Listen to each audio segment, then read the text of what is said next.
দেখছেন Probash Kantho morning update powered by JMG cargo. Bangladesh থেকে সাধারণ কর্মী নিয়োগ পুনরায় চালুর লক্ষ্যে আলোচনার জন্য মালয়েশিয়ার মন্ত্রীর আমন্ত্রণে বাংলাদেশের প্রবাসী কল্যাণ ও বৈদেশিক কর্মসংস্থান মন্ত্রী এবং প্রধানমন্ত্রীর উপদেষ্টা শিগগিরই মালয়েশিয়া সফর করবেন। এই সফরকে ঘিরে মালয়েশিয়ার প্রবাসী বাংলাদেশি কমিউনিটি এবং দেশের সংশ্লিষ্ট মহলে আলোচনা চলছে। উল্লেখ্য, প্রায় 2 বছর ধরে মালয়েশিয়া বাংলাদেশ থেকে কর্মী নিয়োগ বন্ধ রেখেছে। তবে একই সময় নেপাল সহ অন্যান্য উৎস দেশ থেকে কর্মী নিয়োগ অব্যাহত রয়েছে। মালয়েশিয়ার শ্রমবাজার পুনরায় চালুর লক্ষ্যে দীর্ঘদিনের উদ্যোগের ধারাবাহিকতায় নতুন করে কূটনৈতিক ও প্রশাসনিক তৎপরতা শুরু হয়েছে। তবে অতীতের তিক্ত অভিজ্ঞতা, নানা শর্ত ও জটিলতার কারণে এই বাজারের ভবিষ্যৎ নিয়ে এখনও অনিশ্চয়তা রয়ে গেছে।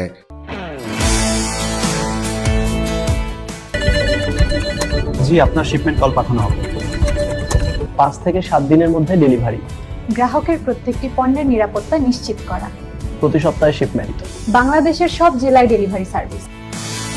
JMG cargo and logistics Malaysia 95 Jalan Tun H S Lee city centre, Kota Raya RHB bank ও মে ব্যাংকের পাশে। বিস্তারিত জানতে ও বুকিং দিতে হোয়াটসঅ্যাপ করুন। প্রবাসী কল্যাণ ও বৈদেশিক কর্মসংস্থান মন্ত্রী আরিফুল হক চৌধুরী এবং প্রধানমন্ত্রীর প্রবাসী কল্যাণ বিষয়ক উপদেষ্টা মাহাদি আমিনের এই গুরুত্বপূর্ণ সফর আগামী 8 এপ্রিল অনুষ্ঠিত হওয়ার কথা রয়েছে। এদিকে সফরকে কেন্দ্র করে দেশের রিক্রুটিং এজেন্সিগুলোর মধ্যে নানা প্রতিক্রিয়া দেখা গেছে। একটি ফোরাম জাতীয় প্রেস ক্লাবের সামনে সমাবেশ করে অতীতের সিন্ডিকেটের সঙ্গে জড়িতদের শাস্তির দাবি জানিয়েছে এবং নতুন করে সিন্ডিকেট গঠনের বিরুদ্ধে হুঁশিয়ারি দিয়েছে। এর আগে আরেকটি সংগঠন বিএমইটি ঘেরাও করে একই দাবি তোলে। নানা ঘটনা এবং বিতর্কের পর 2024 সালের 1 জুন থেকে বাংলাদেশ সহ কয়েকটি দেশ থেকে শ্রমিক নিয়োগ বন্ধ করে মালয়েশিয়া সরকার। এতে অনেক কর্মী নির্ধারিত সময়ে যেতে না পারায় ক্ষোভ ও প্রতিবাদ দেখা যায়।